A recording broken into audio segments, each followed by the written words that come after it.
Hi, I'm Chris Haigh and this is the Fiddle channel, and today we're going to play a Tom Waits song, Jockey Full of Bourbon.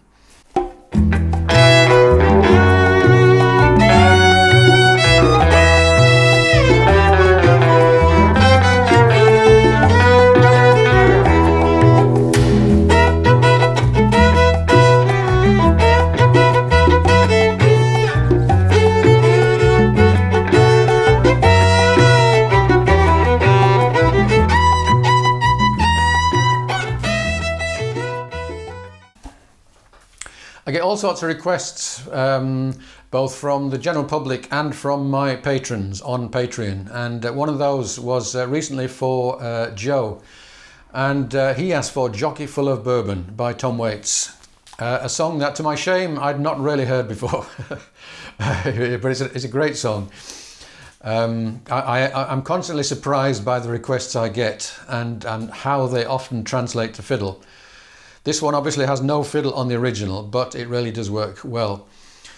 So I'm going to show you the guitar intro, the basic melody, some ideas for rhythm and chopping, and then 3 different approaches to a solo. So how you approach this always depends on who you're going to be playing it with. If you're going to play with Tom Waits, as I very often say, then you're going to play it exactly as it's on the record. But that's not likely to happen. So assuming you're going to play it with a band, then you have to think Israeli guitarist who wants to do that intro. If not, you're going to do it, or you're going to do your own intro. Are you going to play the melody? Unlikely, but it's always worth knowing the melody. But anyway, let's get into it with the guitar intro. So at least if you don't play it, you'll know what not to play on. Here we go. 1, 2, 3, 4, 1.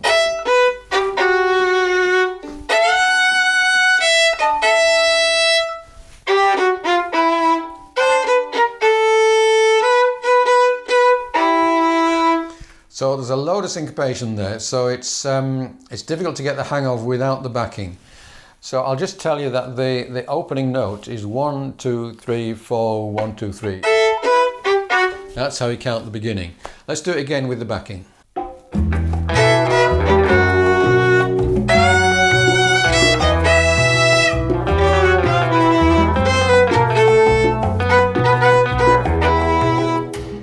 Now a lot of this works in parallel fifths, especially.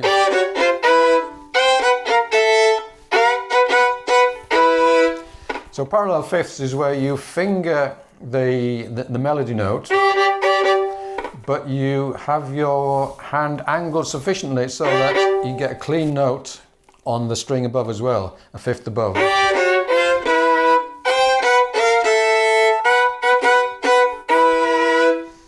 So that works particularly well on the second half. Yeah, it doesn't work at all in the first line, but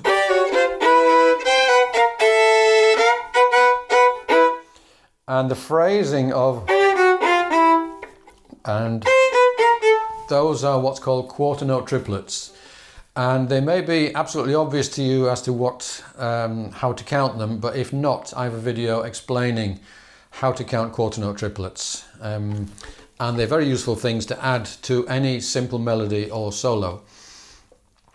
Okay, then we get into the verse and chorus. Let me first give you the melody of the verse and chorus. Here we go.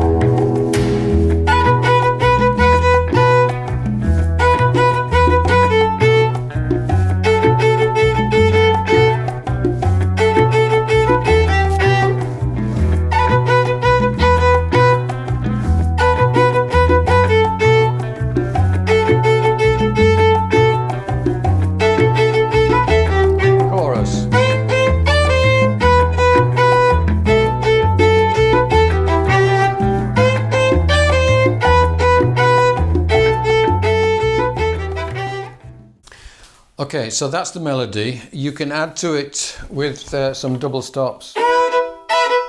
For the they can do parallel fifths with a fifth below, or an E above.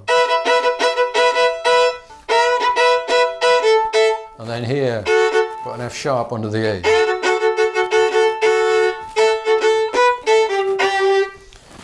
And the exact phrasing of these lines is not really important because we're not trying to exactly match the voice. Into chorus, there I'm putting an E under the C to emphasise the A minor chord. And you can put an E under the B there. An F sharp under the A note for the B7 chord.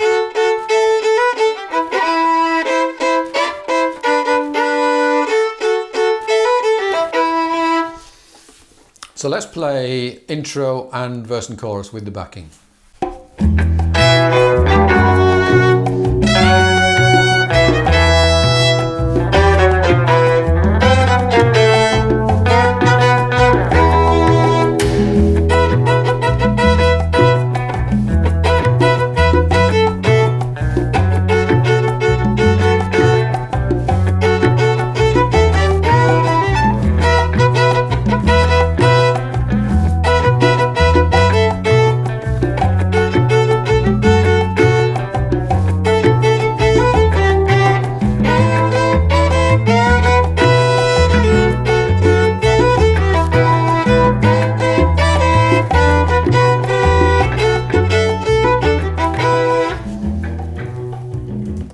If you listen to the original, there's a guitar doing little answering phrases like this.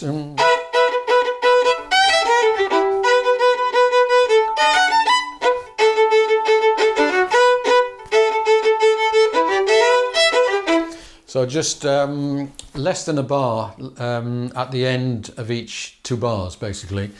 So if someone else is singing and you don't want to do a kind of chordal backing, then that's a little thing that you could do, but I'm not going to go into that in detail now. What I do want to show you is some ideas for chopping. So chopping, you may or may not know, is a quite complex rhythmic technique. And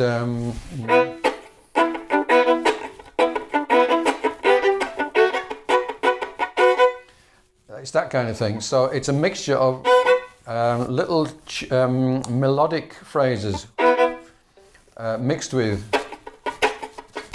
a backward and forward chopping sound, which is a on-off, on-off.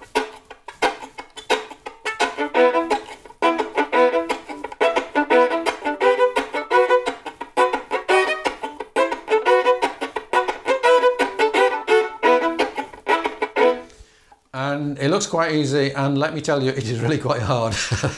It took me about 5 years of watching other people's YouTube videos to learn how to do this. But this is where it really comes into its own, in this really kind of groovy tune, where there's a lot of percussion and a lot of space as well. So you could do a really simple version.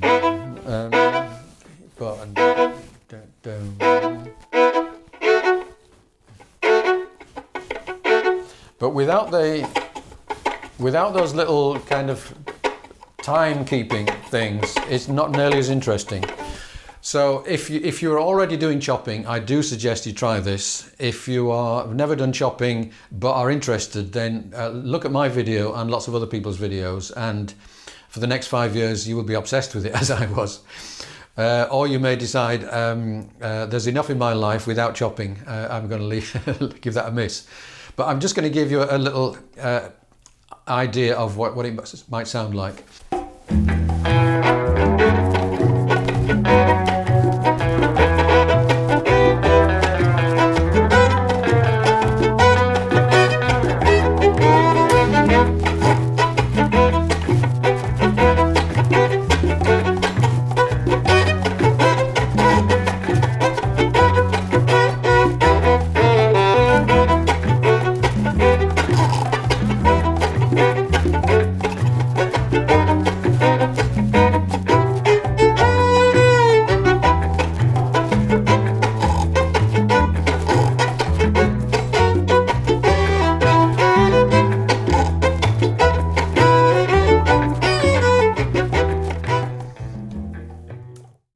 Okay, I admit it, I'm just showing off.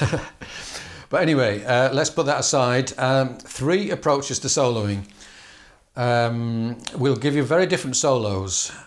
So the first easiest one is simply to do the E minor pentatonic.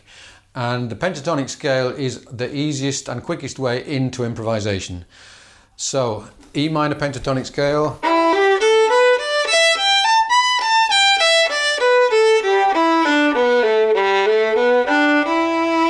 Is that. And I have a video all about the pentatonic scale, either major and or minor, which you will find very useful. So a simple solo using that. 1, 2, 3, 4.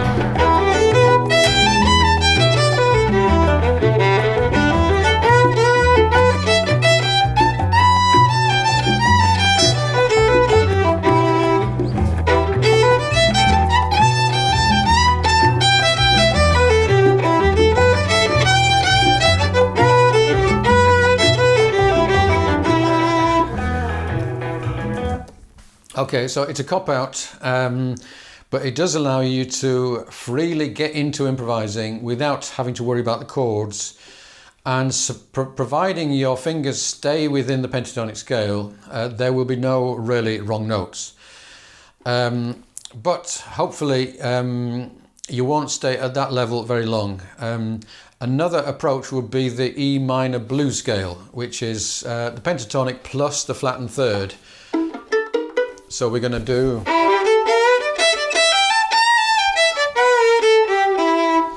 and be more simple and repetitive and kind of dirty, and you'll get this kind of approach.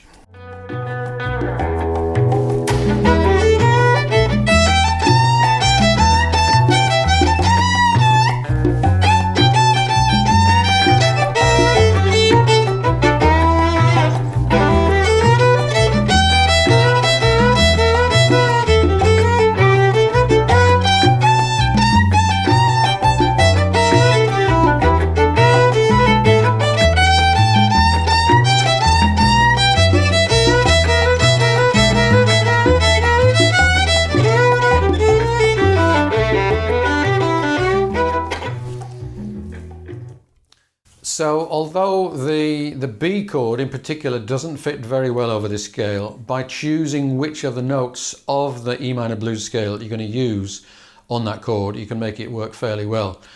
And I think that fits fairly well into the kind of feeling of the song. A third approach, because it's got these minor chords, is a gypsy style, where you go a lot more closely with the chords and the kind of arpeggios of the chords.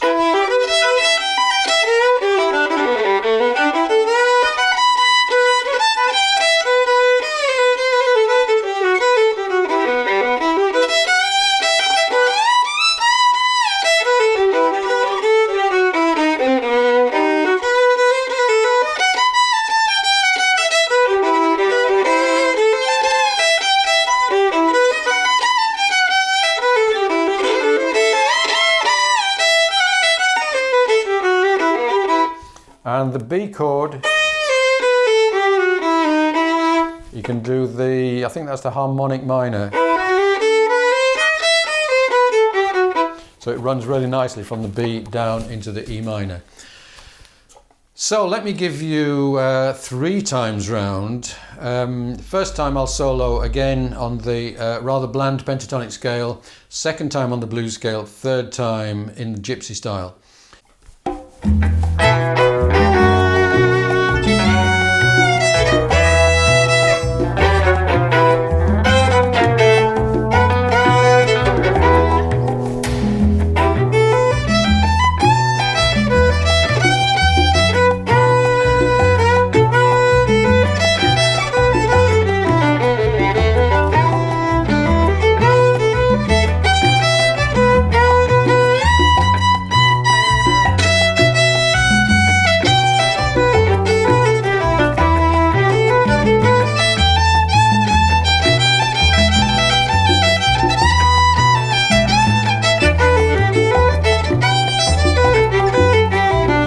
Blues.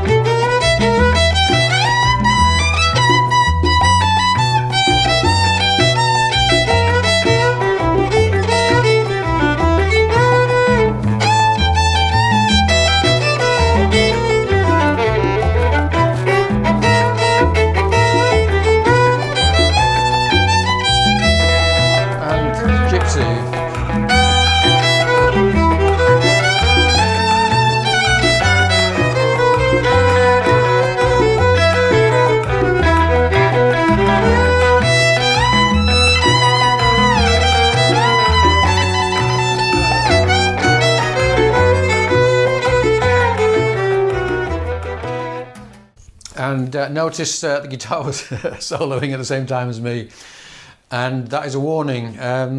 Violinists have the potential for overplaying, playing over other people's singing and over other people's solos, which is why understanding how to do backup fiddle is so important. And I do have, of course, a video all about backup fiddle. But anyway, so Jockey Full of Bourbon is a great song for the fiddle, and there's a great deal you can do with it. If you'd like a copy of the sheet music, do subscribe to the channel, send me an email, I will send you a PDF. And all of my PDFs are available on my Patreon page, and it's Patreon that keeps these videos coming. Thank you for watching, I'll see you again soon.